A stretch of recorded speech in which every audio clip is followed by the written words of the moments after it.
If you're afraid to give away all of the equity in your startup, there's actually a fix for that. A lot of the startup founders that I talk to, that I work with, that I coach, and even myself, I've been afraid of giving away too much equity in my startup in the past. The story of that goes that I was on my very first startup back in 2010. It was called Go Grab Lunch. We were a business-to-business networking site that connected like-minded professionals over lunch or coffee. By the way, you can tell I did that a bunch of times pitching my own startup. We were going down the path and we had our first investor discussion. And it was actually the exact investor I was targeting to work with because I liked the way they did business. They invested in businesses like ours. I thought they had great connections. And even myself, knowing that I was going to need capital in order to scale, was hesitant to give away equity in my business. And I get that, right? When you're a startup founder, this is your baby, this is your thing, you're passionate about it, and you're also worried about some things to come. So taking on investors by giving up equity, it's usually a necessity. And by taking on investors, you have to think about the benefits that you're getting with that. So the first one is you're adding fuel to the growth of your startup. Not every startup needs capital to grow. You can start businesses that don't need capital to grow. But to scale really, really fast and keep competitors at bay, oftentimes you have to raise outside capital. So when you're doing that, you're adding fuel to the fire and you can expand with the capital that you have. You can use it to acquire talent. You can use it to invest in marketing. You can speed up growth of the product development. Another thing you're getting by taking on investors is you're getting a 1-to-1 or 1+1=3 effect if you bring on the right investor.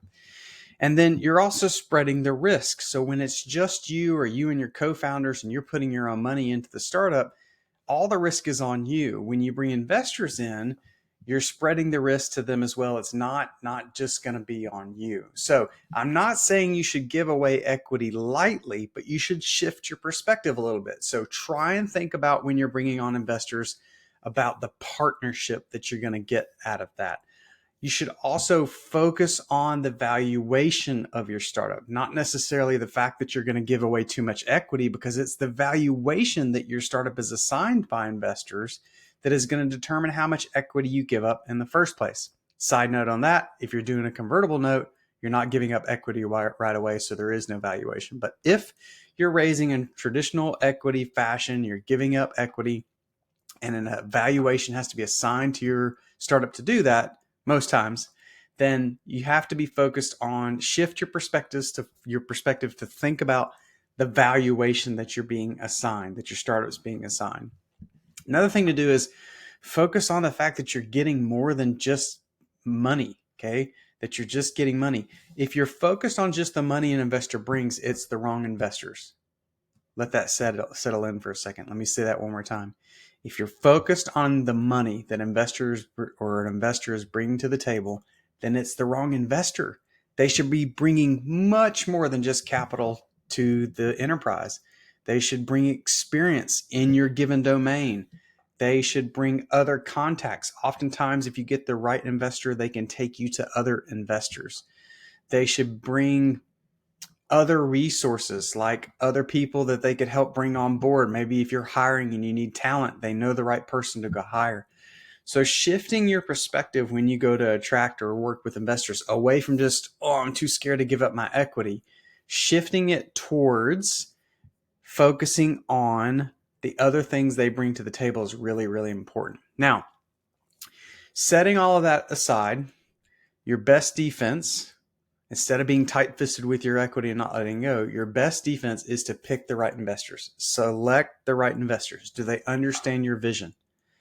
Do they see this as a partnership, or are they just making an investment in you and all they care about is a return? Another way to defend yourself is to communicate openly with investors. Talk to them about the things you're seeing. Be transparent. That can be scary because if you're not doing as good as you should, you're not hitting all your milestones, then it's scary to tell investors that. But if you'll be transparent, you'll have a good relationship and you'll build trust with each other. And the last thing is to set clear expectations. If your investors think that you're going to do 40% growth month over month, that could be too high of an expectation for them to have out of you. Here's the real truth, though. This, after all that I've said, is the best way to avoid being afraid of giving up too much equity in your startup. And that is to time when you're going to raise money. What do I mean by that? Some of the people that come to me are just wanting to raise money already, and all they have is an idea. They haven't executed on it at all. When you're executing on your business, you're accomplishing milestones. You're getting what's called traction. You're getting things done. The more traction you can get, the less equity that investors should be asking for. Let me repeat that. The more traction that you have, the less equity an investor should be asking for. So once you hit your first 10,000 users or you have your first $1 million in revenue, that startup that would be raising money would give up less equity than someone who just has a good idea in their head. So the very best way to protect yourself and avoid having to be afraid of giving up too much equity in your startup is to time when you raise your money and accomplish as much as you can before you accept that investor capital. Hope you have a great day.